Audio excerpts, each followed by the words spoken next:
mais um Penúltimas, hoje comigo, Carmen Lúcia e Jean Barbosa. Fala aí, Carmen, tudo bem? Bom. E no computador, Camila Walter. Olá, web espectadores, olá Carmen, olá Litian. Bom, como vocês sabem, o nosso contato é tv.erte@hotmail.com. Bom, obrigada, Bia. Bom, o Penúltimas hoje, como vocês estão vendo, conta com a ilustre presença do Dr. Antônio Pitanga. Seja bem-vindo, muito obrigada pela participação aqui no programa. Antônio Luiz Sampaio nasceu no dia 13 de junho de 1939 em Salvador. Tem 2 filhos, Rocco e Camila Pitanga, que também são atores. Bom, a primeira curiosidade é sobre o seu sobrenome, né, Pitanga, que você adotou depois do papel feito no filme Bahia de Todos os Santos. Como é que foi essa história?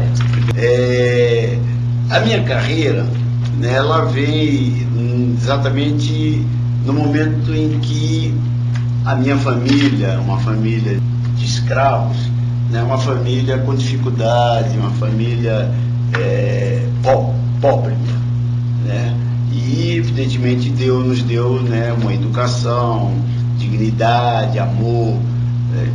E na primeira oportunidade que eu tive, já que eu fui em colégio interno, e aí quando eu saí do colégio interno, independentemente de ter aprendido todos os ofícios, eu escolhi o teatro, né?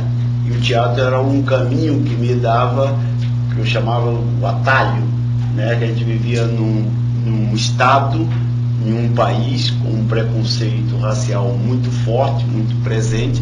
A Bahia, nós somos 90% da população é de negros até hoje, e era o estado mais racista, né? Então, eu escolhendo a arte, né, eu já estava entrando para o embate, né, já que o artista naquela época, década de 50, não era bem visto, né? E quando eu fui convidado para fazer um filme chamado Bahia de Todos os Santos, para fazer um teste, né, tinha um personagem Pitanga. Ganhei o teste de mais de 50 candidatos, pelo trabalho, pelo desempenho, pelo sucesso do filme Bahia de Todos os Santos. Ele marcou. E como marcou, né, eu evidentemente, anos depois, praticamente quase 8 anos depois, eu aí assumi o Antônio Pitanga. Botei o Antônio Pitanga no meu nome.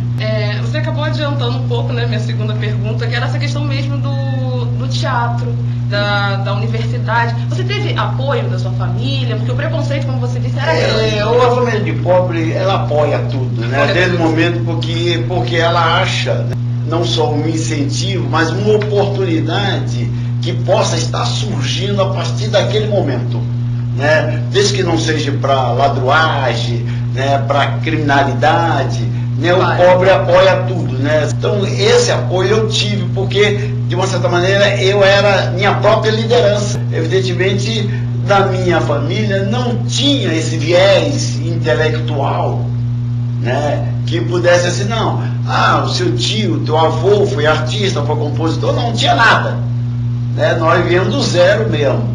Então, quando eu escolhi, evidentemente, eu escolhi porque na minha sensibilidade, na minha visão, na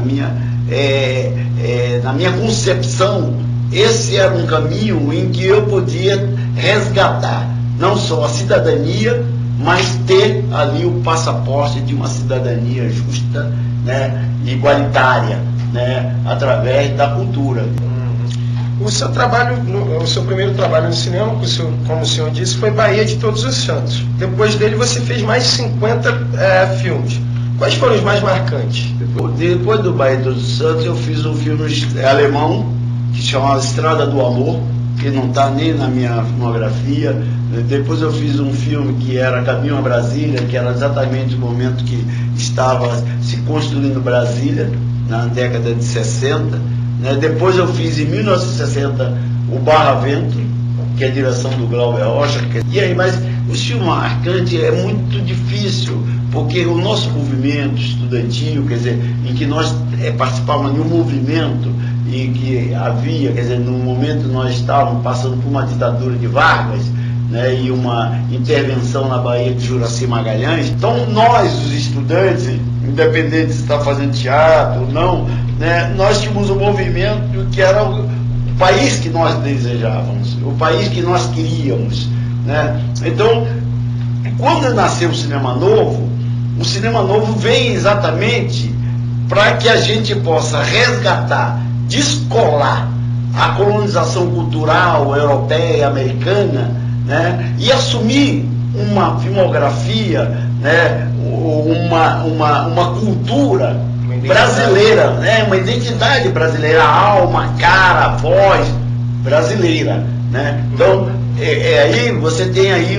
sinão de filmes, né, desde Barravento, A Grande Feira, o próprio Pagador de Promessas. Talvez eu sou um dos poucos aí hoje ainda, né, vivo, que ganhamos a Palma de Ouro. A única Palma de Ouro é brasileira mesmo, porque o Orfeu do Carnaval é um filme francês. Então você tem um senão de filmes. É muito difícil dizer assim, porque esses filmes fizeram parte de um movimento cultural, né? E com essa bagagem toda que o senhor adquiriu pelos anos, o senhor pretende alçar voo em outras áreas artísticas, assim como direção, produção, escrever? Eu já dirigi, né? Eu dirigi um filme chamado Bahia de Todos os Santos, que é o meu primeiro e único filme, que foi feito em 1977, né? Terminei em 78, fui para a Semana dos Realizadores em Cannes.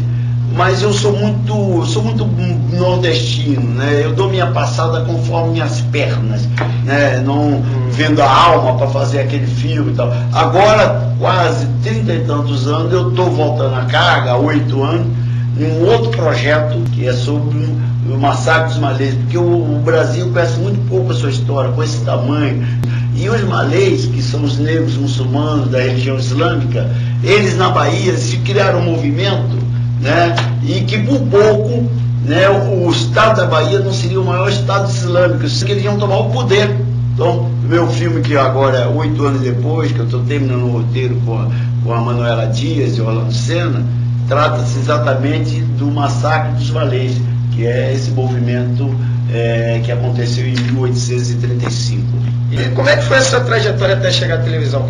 Porque é o seguinte: o que aconteceu, ou o que acontecia naquela época, diferentemente dos dias de hoje, é que todo o processo cultural, estavam vivendo uma situação de ditadura, até chegar o golpe de 64, nós tínhamos uma consciência que aquele país que falava de uma história, era a história do colonizador. E nós, como jovens, nós queríamos um país, né, transparente e com uma real história. Qual é a história verdadeira do país? Então nós éramos, por exemplo, depois da Bahia, eu vim para o Rio de Janeiro. Eu vim fazer o filme do Cacá Diegues, por sido convidado para fazer Gangazumba, o rei, né, em 1963.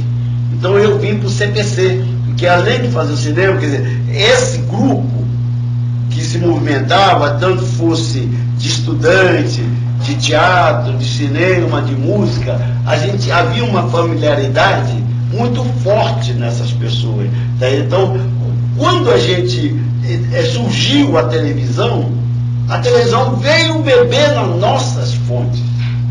Tá entendendo? Hoje a televisão brasileira é essa a importância de televisão, porque existiam esses malucos, Glauber Rocha, Joaquim Pedro, Leão Richo. Então você tinha ali uma gama de pessoas. Então quando a gente foi fazer televisão, né, então a televisão precisava dos nossos conhecimentos para se afirmar, né? Porque então era enlatado, era toda uma cópia. Então eu acho que quando eu entrei para a televisão, eu como tantos outros viemos do teatro, né? Do teatro para a televisão, fazia o Grande Teatro do Sérgio Brito, direção do Sérgio Brito. Então o nosso conhecimento, ou os nossos, quer dizer, a nossa visão de mundo veio para alicerçar, para fortalecer e para crescer a televisão brasileira.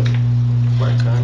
Pitanga, hoje você poderia dizer que tem uma, ou sei lá, algumas novelas que foram inesquecíveis para você, que marcaram a sua vida?